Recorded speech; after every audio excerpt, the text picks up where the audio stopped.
নমস্কার কয়েন কালেক্টর্স, আমি সৌম্য। আজ আমরা 1984 সালের 5 পয়সার মুদ্রা সম্পর্কে আলোচনা করব। এই মুদ্রাটি ভারতের ইতিহাসের এক গুরুত্বপূর্ণ অংশ। মুদ্রাটি 1984 সালের প্রকাশিত হয়েছিল। এটি অ্যালুমিনিয়াম দিয়ে তৈরি, যার ওজন 1.5 গ্রামস এবং আকার 22 মিমি। মুদ্রাটি বর্গাকার আকৃতি। মুদ্রার এক পাশে অশোক লায়ন ক্যাপিটাল এবং সত্যম জয়তে লেখা আছে, অন্য পাশে 5 পয়সা লেখা আছে। এই মুদ্রাটি ভারতের ইতিহাসের এক গুরুত্বপূর্ণ অংশ। এটি ভারতের অর্থনৈতিক ও সাংস্কৃতিক বিকাশের প্রতীক। এই মুদ্রাটি সংগ্রাহকদের জন্য একটি মূল্যবান সম্পদ। এর ঐতিহাসিক এবং সাংস্কৃতিক গুরুত্ব রয়েছে। এইসব সম্বন্ধে তোমরা জানতে চাও যদি আমাকে কমেন্ট করো। মুদ্রার মূল্য তার অবস্থা দুর্লভতার উপর নির্ভর করে।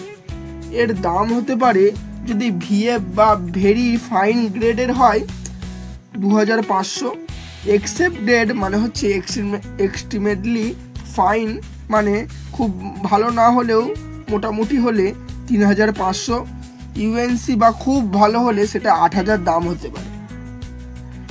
আজ আমরা 1984 সালের 5 পয়সার মুদ্রা সম্পর্কে আলোচনা করেছি। আশা করি এই ভিডিওটি আপনার জন্য উপকারী হয়েছে। ধন্যবাদ।